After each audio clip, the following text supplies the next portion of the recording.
What up? What up? What up, world? It's your boy Jaystar back again with the quarterback top five man of the week 9 slate. Let's get right into this. At number 5, we have this week is Kyler Murray, man. Huge late game, man.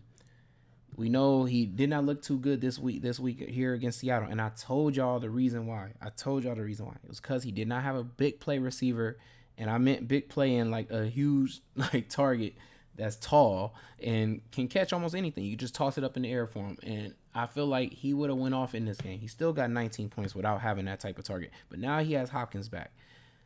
Definitely gotta say he's gonna be in play for a nice 29 something fantasy points easily. I feel like at home, I feel like this is just a huge game, man, for seeding and things like that. To be one of I think the first teams to probably beat Seattle in the division. Or no, my bad. I think they lost to the 49ers earlier in the season. So be probably the second team to beat them in this season and things like that. But Seattle is on fire, and I expect Kyler Murray to have to score a lot to beat them. So definitely he's huge in play, and that's why he makes my top 5 at number 5. We're gonna move on though from there. We got at number 4 this week. We got on the other side of that game, Geno Smith.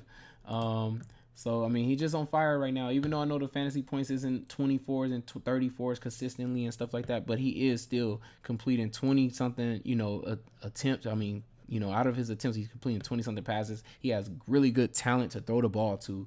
A good running back too to establish the run with. Just has everything. And the whole offense is too. He can use everybody out there, and that's why he's having such a good season. Because with Russell, he didn't want to throw to the tight ends, so that took them out of play. He didn't throw to number 3 receivers really too often either. And Geno's out there throwing to everybody. Goodwin is in play, to Disley, to Fant.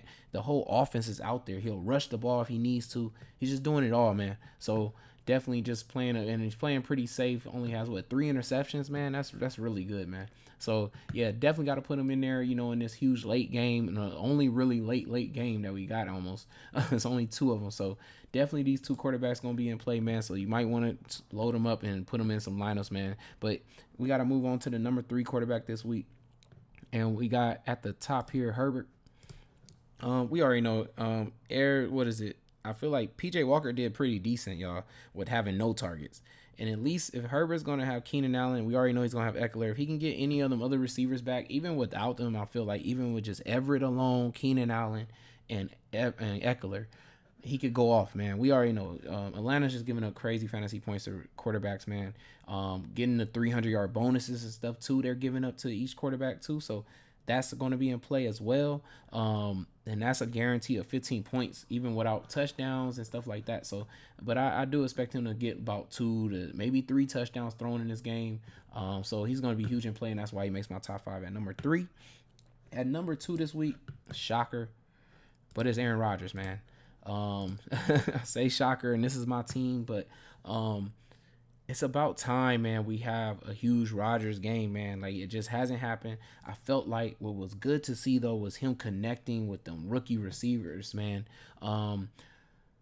That was really great to see, man. I'm so happy to see that, because I feel like going against the Detroit Lions, Buffalo, they're a pretty fast-paced team, but the thing is their defense is super strong.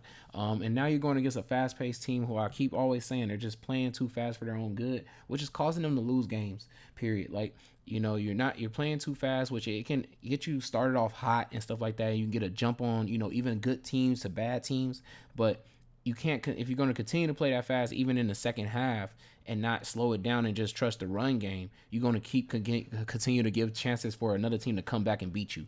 And so even if I think the Packers start off slow in this game somehow, I still feel like Rodgers gets the fantasy points to over 20-something fantasy points in this game, because it seems like the Packers need to get warmed up to get going and stuff like that. I haven't really seen them start off super fast since they played Tampa Bay.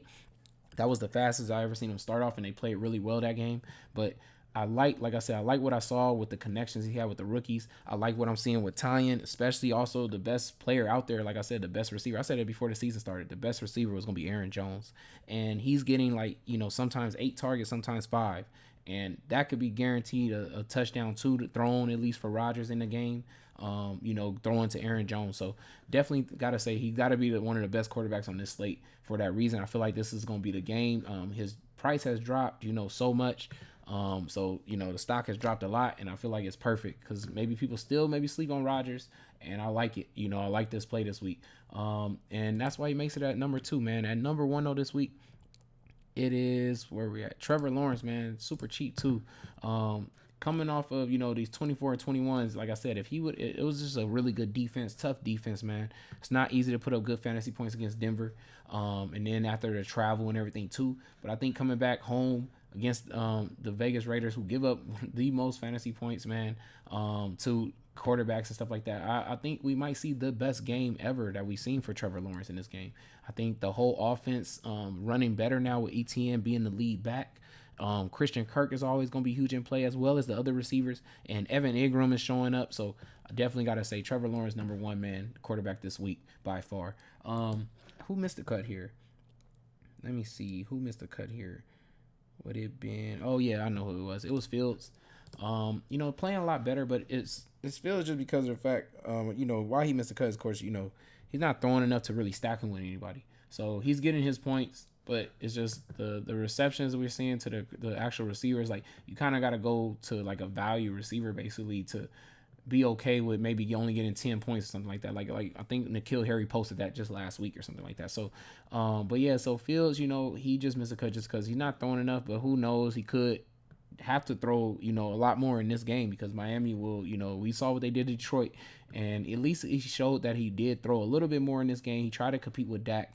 And we know he's going to rush and get maybe 6 to 8 fantasy points easily on the ground. So, but like I said, just missed a cut because of the actual attempts that he's throwing and not really able to help us stack him. So that's it for the top 5 at quarterback, man. I hope y'all enjoyed that. Make sure y'all like, comment, subscribe if you haven't. And it's your boy Jaystar, and I'm out. Peace.